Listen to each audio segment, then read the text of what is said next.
यह एक काल्पनिक कहानी है। इसमें दिखाई गई घटनाएं, पात्र और संवाद पूरी तरह से लेखक की कल्पना पर आधारित हैं।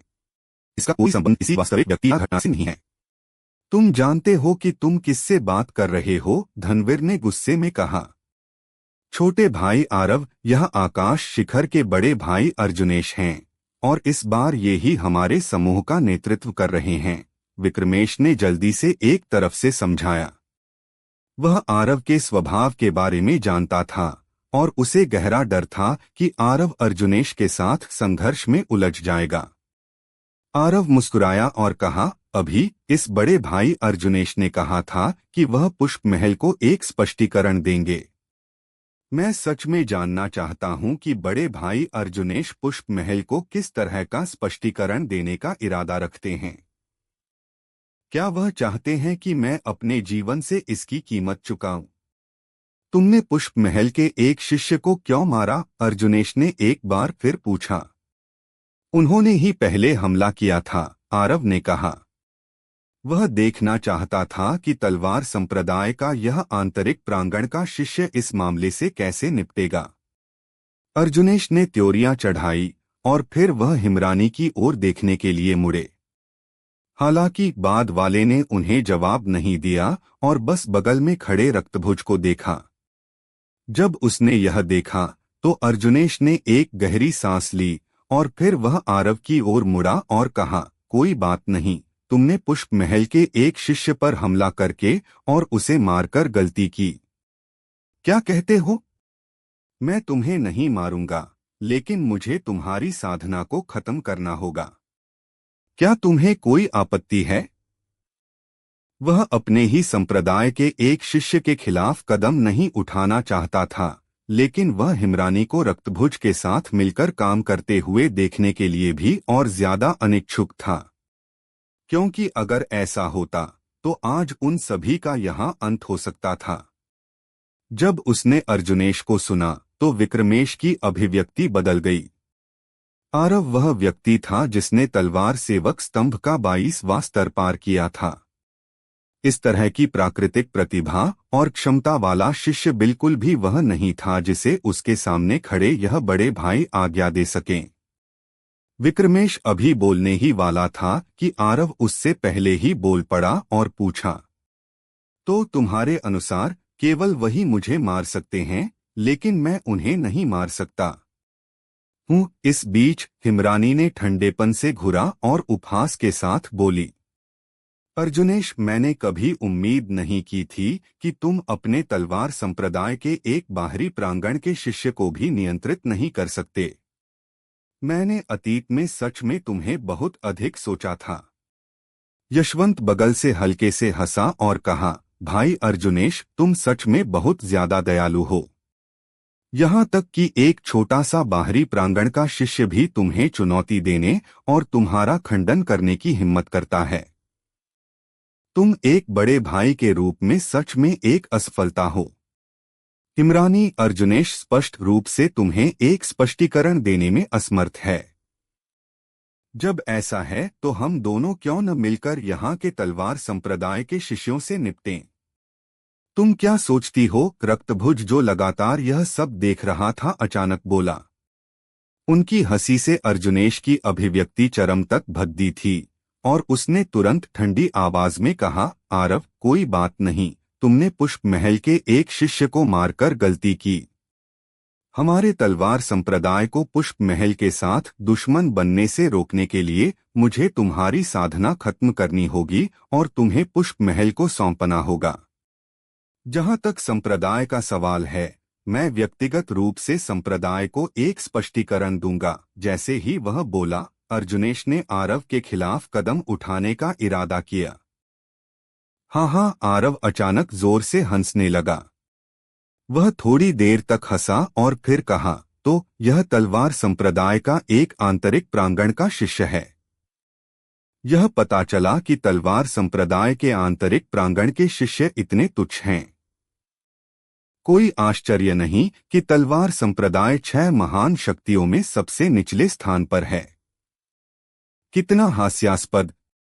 मेरी साधना खत्म करो और मुझे पुष्प महल को सौंप दो। अर्जुनेश, तुम अपने आप को क्या समझते हो? जैसे ही उसने बोलना समाप्त किया, आरव ने अर्जुनेश के बोलने का इंतजार नहीं किया और उसने अपनी तलवार निकाली और बिजली की तरह तेजी से वार किया। जब उसने आरव को सुना तो अर्जुनेश पहले तो अचंभा में पड़ गया और फिर गुस्से में फूट पड़ा।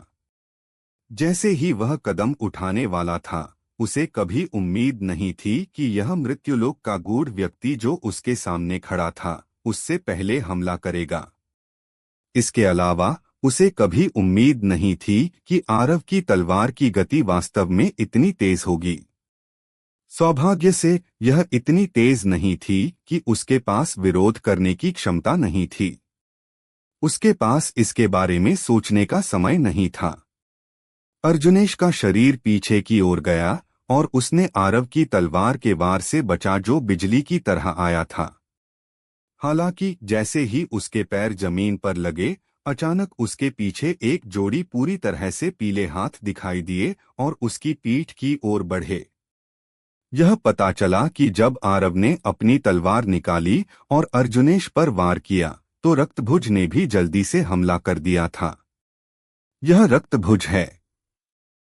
बड़े भाई अर्जुनेश, सावधान रहो। जब उन्होंने यह दृश्य देखा तो विक्रमेश और उसके पीछे के तलवार संप्रदाय के शिष्य डर से पीले पड़ गए। अर्जुनेश की अभिव्यक्ति भी हिंसक रूप से बदल गई। उसने तुरंत अपने दाहिने पैर से जमीन पर जोर से वार किया और उसका शरीर तुरंत आकाश में उठा और रक्तभुज के अचानक हमले से बच गया। हालांकि अर्जुनेश के कंधे से अचानक ताजे खून की एक धार निकली। आरव ने अपनी पहली वार पूरी करने के बाद अर्जुनेश का पीछा नहीं किया और दूसरा हमला नहीं किया। भले ही वह सच में अर्जुनेश को मारना चाहता था, लेकिन वह शैलाधर के कारण रक्तभुज के साथ मिलकर काम नहीं करेगा। रक्तभुज अपने दिल में चिल्लाया जब उसका अचानक हमला विफल हो गया। क्या अफसोस! वह हमला जारी रखना चाहता था, लेकिन यह स्पष्ट था कि उसके पास अब कोई मौका नहीं था क्योंकि तलवार संप्रदाय के अन्य सदस्य अर्जुनेश के चारों ओर घेरा बनाकर खड़े हो गए थे। रक्तभुज ने अपने हाथ पर ताजे खून को चाटा और फिर उसने आरव को देखा और कहा, छोटे भाई, वह सच में एक तेज वार था। चूंकि अर्जुनेश तुम्हें सौंपना चाहता था, तो हम दोनों मिलकर काम क्यों नहीं करते? सही है, तुम्हारे बगल में वह सुंदरी भी है। हम तीनों मिलकर तलवार संप्रदाय के इन सभी सदस्यों को खत्म करने के बारे में क्या सोचते हो? आरव, तुमने वास्तव में संप्रदाय को धोखा देने की हिम्मत की। तुम कितने ढीठ हो। अर्जुनेश ने आरव को देखा जैसा कि उसने गुस्से भरे लहजे में कहा। उसे कभी उम्मीद नहीं थी कि तलवार संप्रदाय का यह बाहरी प्रांगण का शिष्य वास्तव में उस पर हमला करने की हिम्मत करेगा। इसके अलावा वह इस हमले के कारण रक्तभुज के अचानक हमले से लगभग नष्ट हो गया था। इससे वह हैरान और गुस्से में था।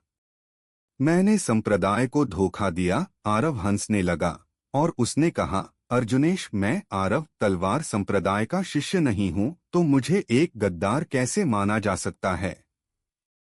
जहां तक मैं तलवार संप्रदाय का शिष्य क्यों नहीं हूं?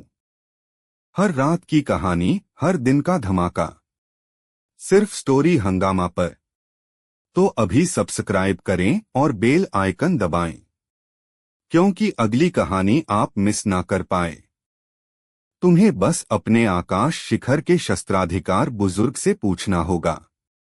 इसके अलावा मेरे और इस महान सुंदर हिमरानी के बीच की दुश्मनी का तुमसे कोई लेना देना नहीं है और न ही इसका तलवार संप्रदाय से कोई लेना देना है, तो दूसरों के मामलों में अपनी नाक डालना बंद करो।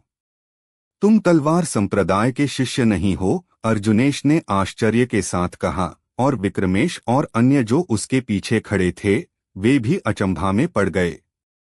यह और भी बेहतर है कि तुम तलवार संप्रदाय के शिष्य नहीं हो।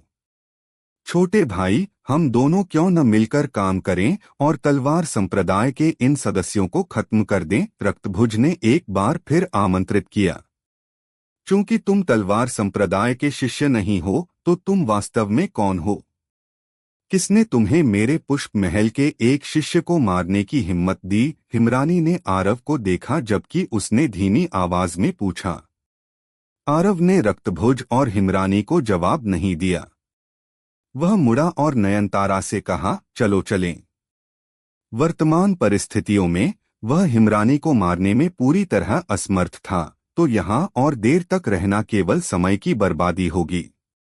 वैसे भी जब तक हिमरानी सम्राट झो की समाधि को नहीं छोड़ती तब तक उसके पास पर्याप्त से अधिक अवसर थे। नयनतारा ने आज्ञाकारी रूप से सिर हिलाया और फिर वह आरव के पीछे चली गई। जब उसने आरव और नयनतारा को जाते देखा तो हिमरानी की आंखों में एक ठंडी चमक आ गई। उसे कुछ बार हमला करने का मन हुआ, लेकिन उसने अंत में उसे दबा दिया। उस महिला के बगल में मौजूद होने के साथ उसे उस युवा व्यक्ति की जान लेने में जरा भी आत्मविश्वास नहीं था जिसका नाम आरव था। रक्तभुज थोड़ी देर के लिए हिचकिचाया, फिर भी अंत में नहीं हिला। हालांकि वह आरव के रवैये से बहुत नाखुश था, लेकिन उसे आरव की जान लेने में कोई आत्मविश्वास नहीं था, क्योंकि आरव के बगल में राजा स्तर पर एक महिला थी। सबसे महत्वपूर्ण बात, अगर उसने कदम उठाया और हमला किया तो वह खतरे में पड़ जाएगा अगर आरव के बगल वाली महिला अर्जुनेश के साथ मिलकर काम करती है। जब उसने यहाँ तक सोचा तो रक्तभुज ठंडेपन से हंसा और फिर उसने अपना दाहिना हाथ बढ़ाया और सुष्मिता के शव को पकड़ लिया जो जमीन पर पड़ा था। उसके बाद उसका शरीर चमक उठा और वह उसी जगह से गायब हो गया। चूंकि कोई भी इस शव को नहीं चाहता तो मैं रक्तभुज इस उपहार को स्वीकार करूंगा। चिंता मत करो, मैं उसके साथ अच्छा व्यवहार करूंगा। हाँ हाँ। रक्तभुज हिमरानी ने गुस्से में दहाड़ लगाई और फिर उसका शरीर रक्तभुज के पीछे चमक गया। मैं असल में एक नाटक देखने का इरादा रखता था, यशवंत ने आह भरी और कहा, मैंने कभी उम्मीद नहीं की थी कि यह ऐसे अंत तक पहुंचेगा। भाई अर्जुनेश, अलविदा।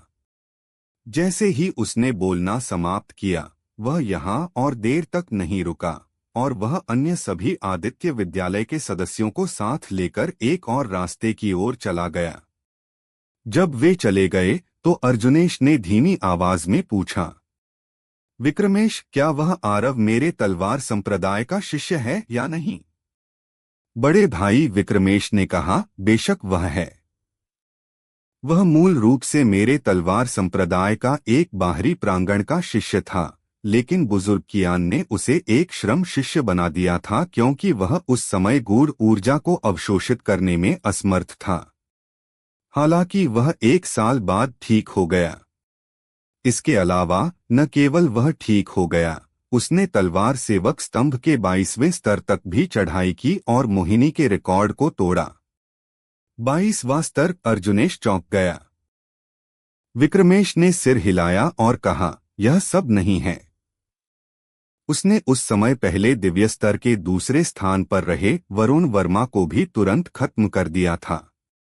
जब अर्जुनेश ने यह सुना तो उसकी पलकें कांप गईं।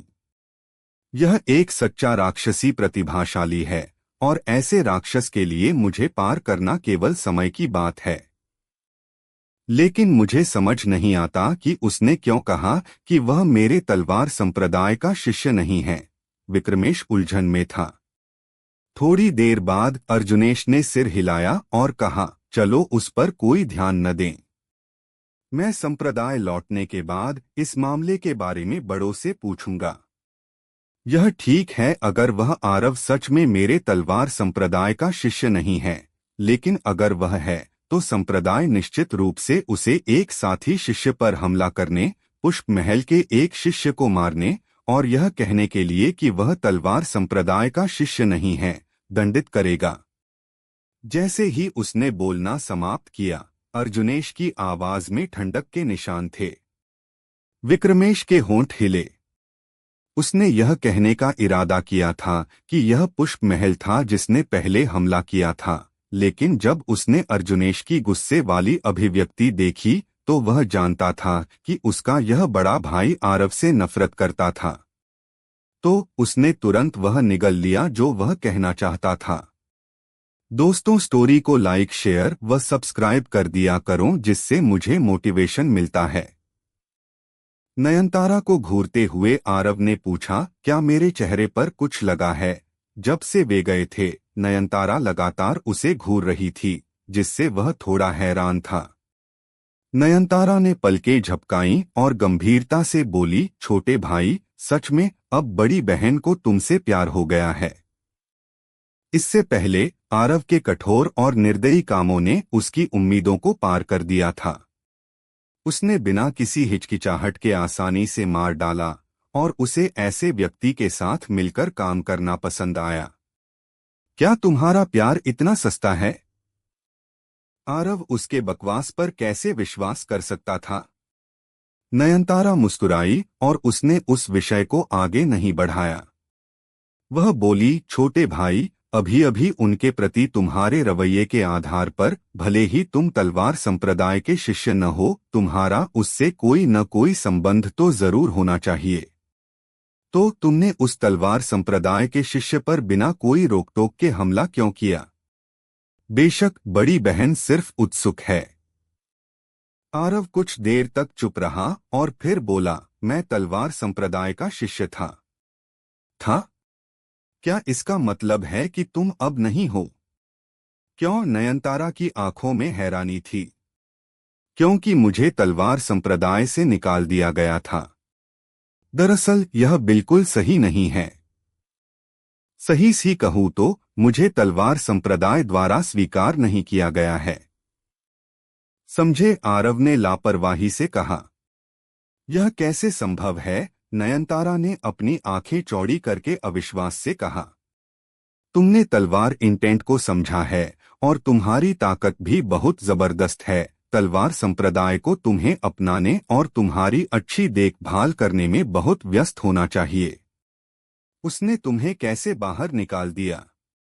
आरव ने कहा, क्या मेरे पास तुम्हें धोखा देने का कोई कारण है?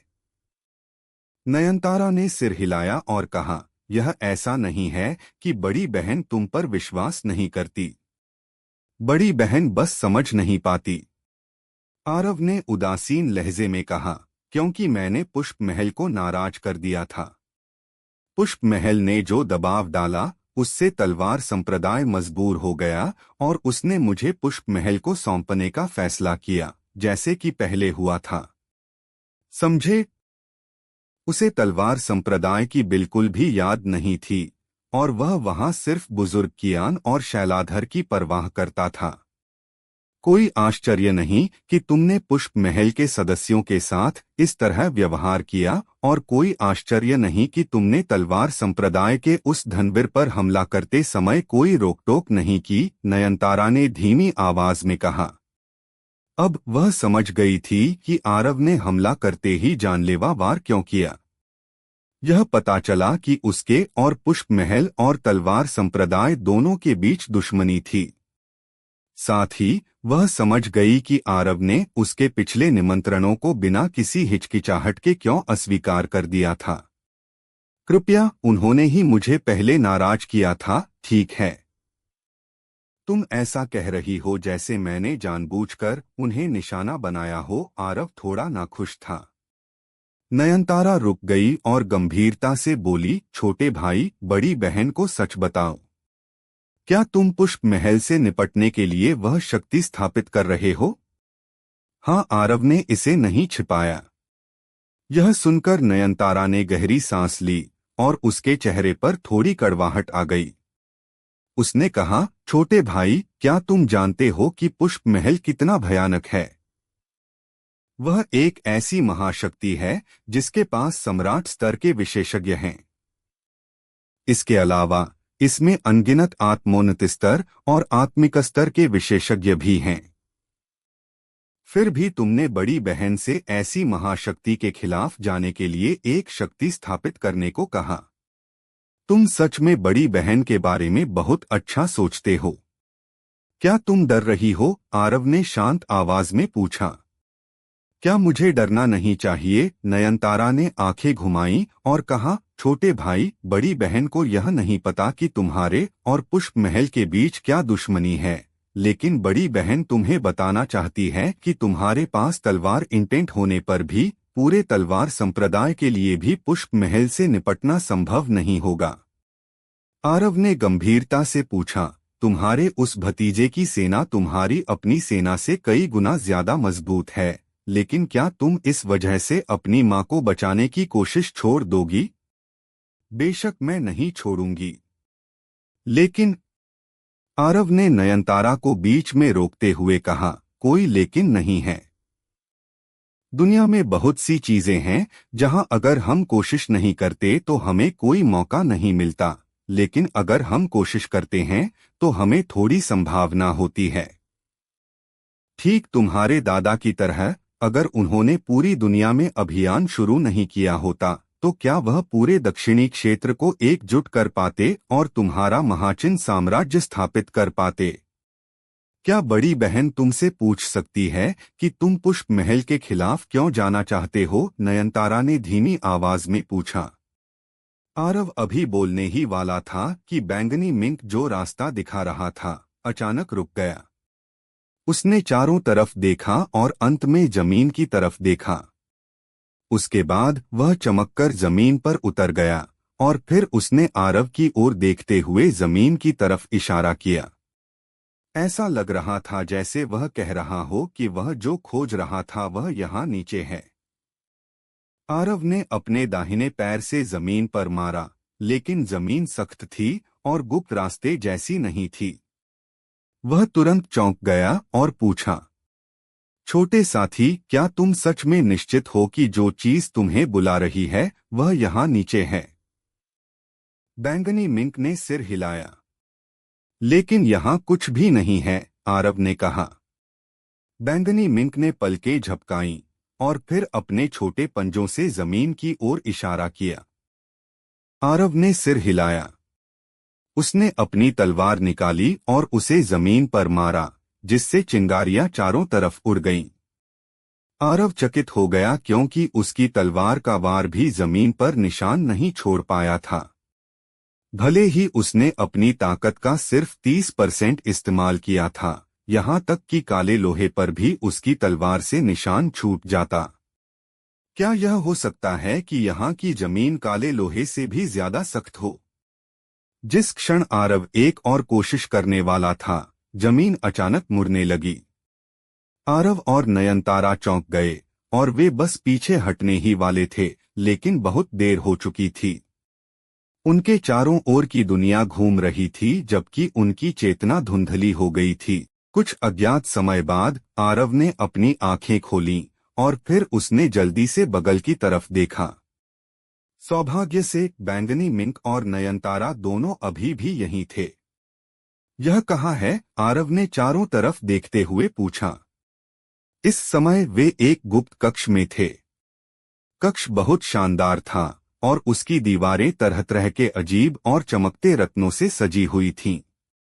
अचानक आरव की आंखें चौड़ी हो गईं क्योंकि उसने देखा कि चारों तरफ की दीवारों पर घनी तंत्र की निशानियां खुदी हुई थीं।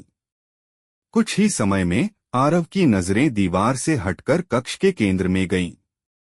एक ताबूत वहां कक्ष के केंद्र में चुपचाप पड़ा था और ताबूत पर भी घनी तंत्र की निशानियां खुदी हुई थीं। यह शायद 6 मुख्य कक्षों में से एक है, नयनतारा ने कक्ष के केंद्र में ताबूत को देखते हुए धीमी आवाज में कहा। तो यह पता चला है कि 6 मुख्य कक्ष तंत्र संरचनाओं द्वारा छिपाए गए हैं। कोई आश्चर्य नहीं कि 6 महान शक्तियों और महाचिन साम्राज्य के सदस्य उन्हें ढूंढ नहीं पाए। किसने सोचा होगा कि ये 6 मुख्य कक्ष असल में रास्तों के नीचे छिपे होंगे? इसी क्षण बैंगनी मिंक ने अचानक अपना छोटा पंजा बाहर निकाला और ताबूत की तरफ इशारा किया। आरव ने एक घूंट भर लार निगला और पूछा, तुम कह रहे हो कि जो चीज तुम्हें बुला रही है वह ताबूत के अंदर है? बैंगनी मिंक ने सिर हिलाया। आरव और नयनतारा ने एक दूसरे को देखा और दोनों के भाव गंभीर हो गए। ताबूत के अंदर की चीज छोटे साथी को बुला रही थी, तो क्या इसका मतलब यह नहीं है कि ताबूत के अंदर की चीज जिंदा है? इसी क्षण बैंगनी मिंक ने फिर से ताबूत की तरफ इशारा किया और फिर अपने छोटे पंजे से कुछ बार इशारा किया। तुम कह रहे हो कि इसने हमें ताबूत खोलने में मदद करने के लिए कहा है? आरव ने पूछा। बैंगनी मिंक ने सिर हिलाया। आरव ने अपनी नजरें ताबूत पर डालीं।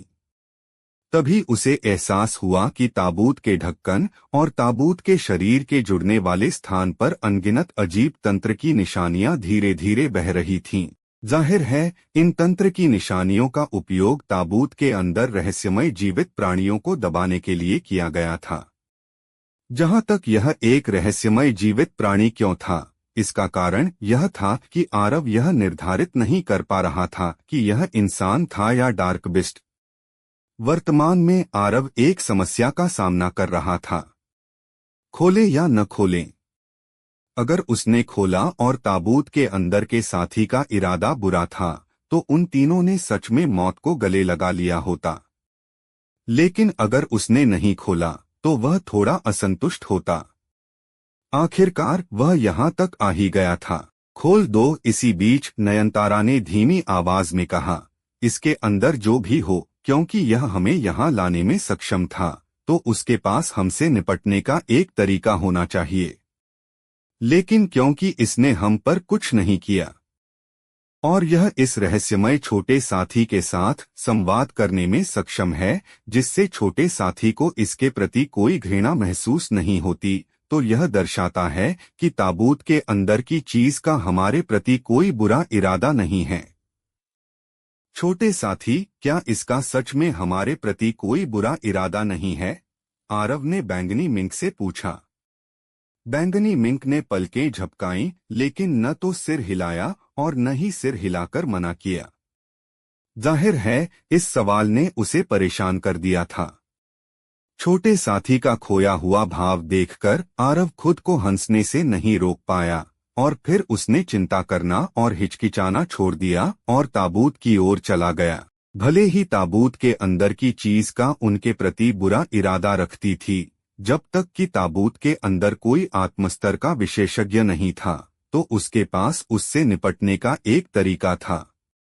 आखिरकार उसके पास कुछ शक्तिशाली तकनीक तंत्र थे जो उसके गुरु ने उसे दिए थे, और रक्त संहार मणि भी थी जो एक आत्मोन्नत स्तर के विशेषज्ञ के जीवन को खतरे में डाल सकती थी। आरव ताबूत के सामने पहुंचा और उसने उसे ढकने वाली घनी तंत्र की निशानियों को देखा। उसके बाद उसने गहरी सांस ली, हिचकिचाना छोड़ दिया और अपनी तलवार निकाल ली और ताबूत के ढक्कन को मार दिया। बूम! ढक्कन तुरंत उड़ गया और उसी समय आरव का शरीर पीछे हट गया, जबकि उसने पूरी तरह से सतर्क भाव दिखाया। ओह, मैं आखिरकार आजाद हो गई। 2 सांस से भी कम समय के बाद ताबूत के अंदर से एक मधुर, सुंदर और लुभावनी आवाज सुनाई दी। अब क्या होने वाला है, आगे सुनते रहिए सर्वशक्तिमान हमारे चैनल स्टोरी हंगामा पर।